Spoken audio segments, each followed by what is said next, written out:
Welcome to Question It, the podcast where we rethink health, wellness, and personal growth. I'm Kevin, your host, chief inquisitor, and sometimes guinea pig, exploring fresh paths to a better life. Let's dive into today's episode and get started. Are your healthy habits holding you back? Mine were. That's the title of this episode of Question It. In today's episode, we're going to be using Google's Notebook LM, the AI, to review an original article that I wrote called The Tiniest Distractions, which I published back in 2020 during the pandemic. I'll put a link to the original article in the show notes. In this episode, using Google's AI, we're going to get a different perspective about the thoughts and feelings and ideas that I was having that led to creating that article, and how by reducing my exercise amount and also by reducing my social media and news consumption, how it freed up so much more energy, physical, mental, and emotional energy, that I was able to then dig in deeper into my own emotional pains and challenges from my past. It really opened my eyes to how even the tiniest of distractions can derail our personal growth efforts in other areas of our life. So let's hear what Google's Notebook LM AI has to say about my original article. Hey everyone, and welcome back for another deep dive with us. So this time we're going to be taking a look at an article that one of you sent in. It's called The Tiniest Distractions, and it's by Kevin Strauss. He kind of reflects on, his experiences during the pandemic and how slowing down led to some interesting self-discoveries for him. Like he found that even things that we see as positive, like exercise or staying informed, those can actually be distractions from deeper emotional work. Yeah. So that's what we're diving into today. And I guess the question we're exploring together is, what are your tiniest distractions? And how are they impacting your personal growth? It's so interesting how he uses his own personal experience to raise this question. He's a triathlete, so someone who's used to pushing his physical limits. So the fact that he realizes that even exercise could be a distraction is really striking. Yeah. Think about it. Are there things that you do that even if they're positive things, might be keeping you from confronting something deeper? Totally. It's like he's challenging this whole idea that being busy and productive is always a good thing. He decided to quit watching the news cold turkey. And it's almost funny how much better he felt just from that one change. Right. It makes you wonder, what are we all so busy avoiding? That is a great question. And there's actually a ton of research about the negative impacts of constantly consuming news.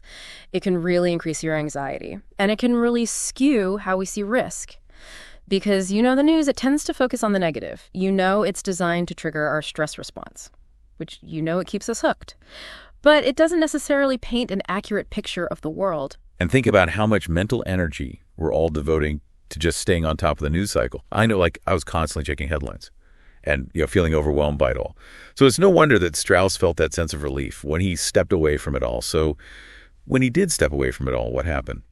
The article gets really raw and honest. He talks about crying and feeling ashamed of past behaviors.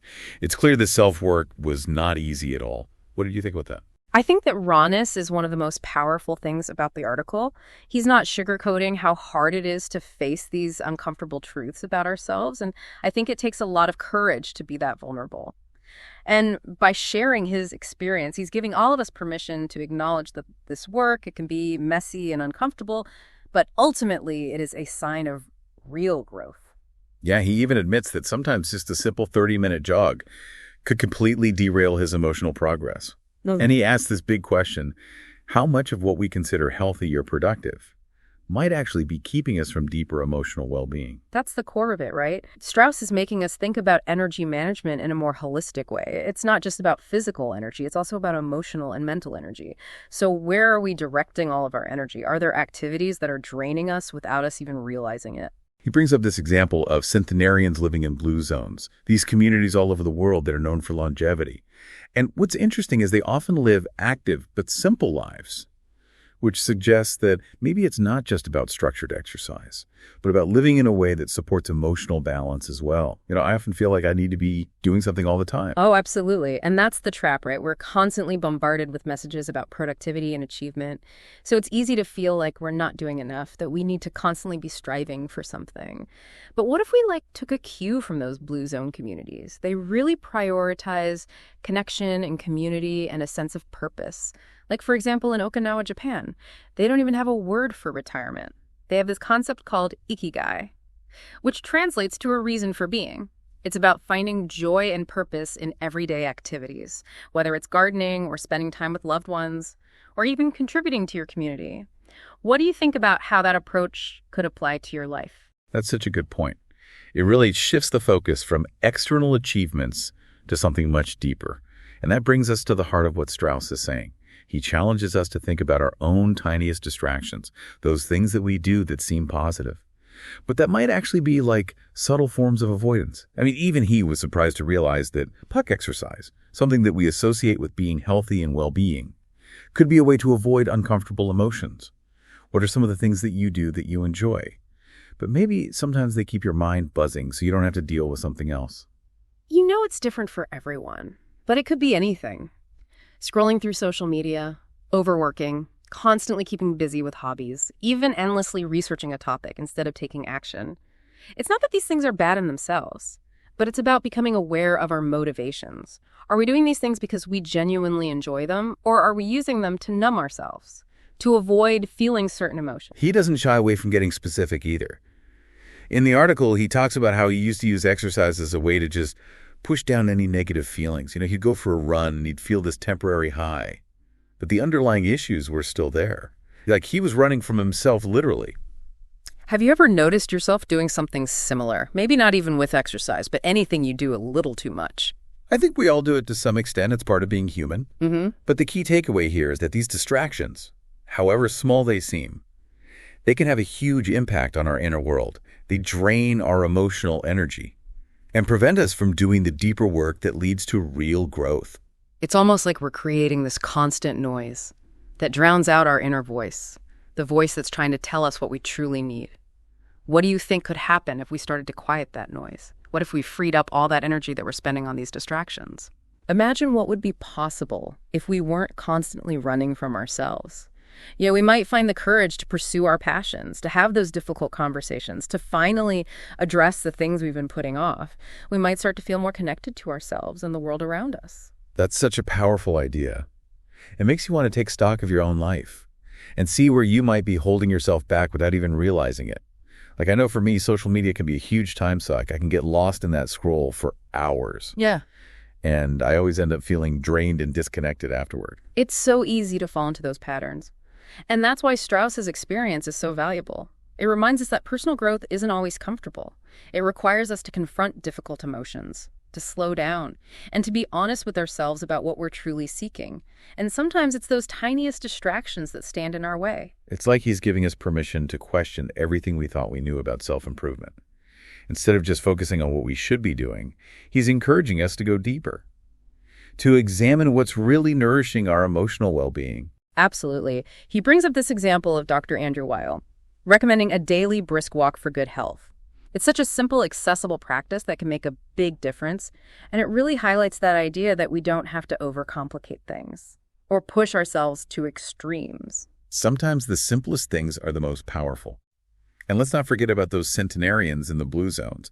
Their lifestyles are a testament to the power of simplicity and emotional balance. They're not striving for six-pack abs or marathon times. They're prioritizing connection, community, and a sense of purpose. What if we all took a page from their book? It makes you wonder if we've lost sight of what truly matters in our pursuit of health and success. It's a crucial question to ask ourselves. What are we chasing, and at what cost? Yeah, it really does put things into perspective. Makes you wonder, what are we all running from? And how can we start to create more space in our lives for those things that really matter? Maybe it starts with paying attention to our own tiniest distractions. Yeah, exactly. This deep dive into the tiniest distractions. It's not just about summarizing the article. It's about using it as a springboard for self-reflection. So what resonated most with you from what we talked about today? For me, it's that idea that even the smallest things can have a huge impact on our inner world. I'm definitely going to be more mindful of those subtle forms of avoidance, those things that I do that keep me from being fully present. That's where the real growth happens, when we're willing to slow down and face those uncomfortable emotions, and to be honest with ourselves about what we truly need. Strauss's experience is a powerful reminder that it's a continuous journey. It's self-discovery. And there's no one-size-fits-all approach. It's about finding what works for you, what helps you create that space for emotional well-being. So as we wrap up this deep dive, I want to leave you with this thought. Imagine if you freed up all that energy you're spending on those distractions. What emotional breakthroughs would be possible? What would you have the energy to create or experience or become? That's a great question to think about. Maybe you'll discover some new passion, or finally have that tough conversation you've been putting off. Or maybe you'll just find a deeper sense of peace and contentment. It's all within your reach. Remember, even the smallest shifts can have a huge impact on your journey of self-discovery. So keep exploring, keep questioning, and keep uncovering those hidden gems inside yourself. This deep dive is just the beginning. Thanks for joining us, and we look forward to diving into more of your sources with you soon. Okay, so what did you think of Notebook LM's interpretation of my original article, The Tiniest Distractions? It's pretty interesting how it pulled out the different elements and put it together, and also added some of its own data and information from its own resource library. I'd love to dig into this deeper with you, my audience, my listeners, and hear your thoughts and your ideas on how distractions, even healthy ones, can interfere with our overall personal growth and wellness. So go to the show notes and join the Uchi tribe for this episode, and of course reach out to me at any time, because I'd love to hear your thoughts and your perspective. Okay, until next time, peace, love, and connect. Thanks for joining me on Question It. Remember, growth happens outside your comfort zone, so keep experimenting and embracing change. If you enjoyed this episode, connect with me in the show notes, leave a 5-star review, and request to join this episode's Uchi tribe. Until next time, peace, love, and connect.